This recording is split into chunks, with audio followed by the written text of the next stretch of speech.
ओम श्री गणेशाय नमः। ओम नमो भगवते वासुदेवाय। हरे कृष्णा कृष्ण कृष्णा हरे हरे, हरे राम राम राम हरे हरे। तव्हां सभिनी हरि भक्तन के नमस्ते। प्यारा भक्तों, ही कथा पाण गुरु कृपा से हासिल करे रहा आयूं। श्री गणपति सरस्वती जो दरे ध्यान करियां थो मां भागवत महापुराण जो बयान, जंहिंमें व्यासदेव ऐं सुखदेव जी कयो आहे श्री कृष्ण लीला जो गुणगान। सभई चओ जय भागवतम महापुराण। प्यारा भक्तों, कल कथा में पाण श्रीमद् भागवत महापुराण साहिब जे 6 स्कंद जे पहिरें अध्याय जे पहिरें भाग में ॾिठो हो त राजा परीक्षित श्री सुखदेव जी स्वामी खां पुछनि था त तव्हां ॿिए स्कंद में आदमीअ जे वेंकट वञण जे वास्ते ब्रह्मविर्त मार्ग ऐं निवृत्त मार्ग 2 वाटूं ॿुधायूं आहिनि। परमहंस ऐं ज्ञानी लोक निवृत्त मार्ग खां सूरज मंडल मां थी पहिरियां ब्रह्मपुरीअ में वेंदा आहिनि ऐं कुझु ॾींहं उते रहण बाद ब्रह्मा जी जे हथां उन्हनि जी मुक्ति थींदी आहे। लेकिन जेके जीव माया जे गुणन करे बार बार ॼमन ऐं मरन था, से जीव परोर्त मार्ग खां चंद्रमंडल में वञी पंहिंजे कर्मनि अनुसार स्वर्ग या नरक जो सुख भोगे वरी दुनिया में पैदा थियनि था ऐं वापसि घणा ही दुख ॾिसनि था। सो हे स्वामी, को अहिड़ो उपाउ ॿुधायो जंहिं करे वॾे मां बि वॾे पापी जीव जा सभु पाप नाश थी वञनि ऐं हू मुक्त पदवीअ खे पाए सघे। जंहिं ते श्री सुखदेव जी स्वामी कुछ वाटूं पाप घटि कराइण जूं राजा परीक्षित के ॿुधाइनि था ऐं ॿुधाइनि था त हे राजा, मां तव्हांखे हिकिड़ी कथा ॿुधायां थो।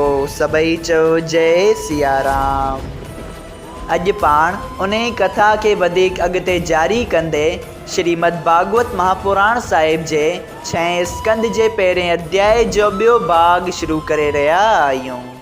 श्री सुखदेव जी स्वामी चयो त अजामल नाले हिकिड़ो ब्राह्मण कनूज जो रहंदड़ हिकिड़ी कंजरी मतलब त वेश्या सां मोहबत रखी चोरी ठगी ऐं जुआ वग़ैरह पाप कर्म कंदो हो। उन मां 10 पुट पैदा थियसि, जिन मां नंढे पुट जो नालो नारायण हो, जंहिं सां हिन जी ॾाढी प्रीत हुई। जंहिं करे हू खाइण पीअण उथण वेहण ऐं घुमण वक़्तु हमेशा पंहिंजे नंढे पुट नारायण जी यादगिरी रखंदो हो। उन तरह पाप कंदे अजामेल जी उमिरि 80 वरनि जी थी ऐं उन जे मरण जो वक़्तु अची वेझो पहुतो।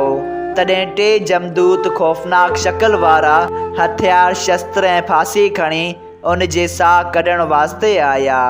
जॾहिं फांसी संदसि गले में विझी छिकण लॻसि, तॾहिं अजामेल उन्हनि जा खौफ़नाक रूप ॾिसी डिॼी पंहिंजे नंढे पुट नारायण खे रड़ करे पुकारियो।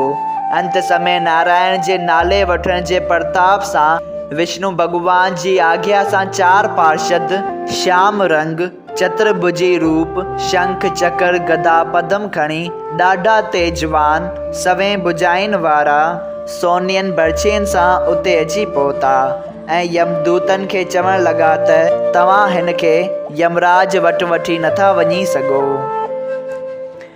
इहा ॻाल्हि ॿुधी यमदूतनि चयो त हिन ब्राह्मण दुनिया में घणा पाप कया आहिनि ऐं पापीअ खे यमराज हमेशा सज़ा ॾींदो आहे। उन करे असां उन जी आज्ञा अनुसार हिन खे नरक में वठी वेंदासीं। तव्हां नारायण भॻवान जा दूत थी हेरे अधर्मी वटि अची ऐं असांखे वठी वञण खां कीअं मना था करियो। इहा ॻाल्हि ॿुधी विष्णु भॻवान जे पार्षदनि चयो त तव्हां जमराज जे दूत थियण ते बि इहो नथा ॼाणो त कहिड़े आदमीअ खे सुख ॾियणु घुरिजे ऐं कहिड़े आदमीअ खे दुख ॾियणु घुरिजे। तंहिं करे तव्हीं असांखे धर्म ऐं अधर्म जो हाल था ॿुधायो त कहिड़े पाप कंदड़ खे सज़ा ॾियणु घुरिजे ऐं कहिड़े कर्म कंदड़ खे सुख ॾियणु घुरिजे। यमदूतनि चयो त जेका ॻाल्हि वेद शास्त्र में चङी लिखियलु आहे तंहिंखे धर्म ऐं जेके बुरा कर्म लिखियलु आहिनि तंहिंखे अधर्म सम्झणु घुरिजे। छाकाणि त वेद ऐं शास्त्र जी ॻाल्हि नारायण जी आज्ञा सां थिए थी ऐं पाप पुण्य करण जा शायदि सूर्य चंद्रमा अगन दिशा पवन ऐं ॿिया देवताऊं आहिनि। उन्हनि खां धर्म ऐं अधर्म जो हाल पुछी जीवन खे दुख ऐं सुख ॾिनो वञे थो। अहिड़ो को बि जीव दुनिया में न हूंदो जंहिं खां हलण चलण उथण वेहण ते पाप ऐं पुण्य न थियो हूंदो। ही अजामिल ब्राह्मण जे घर पैदा थी विद्या पढ़ी शास्त्र जे मुआफ़िक़ गुरु माउ पीउ वग़ैरह चिनी खणी थे आयो।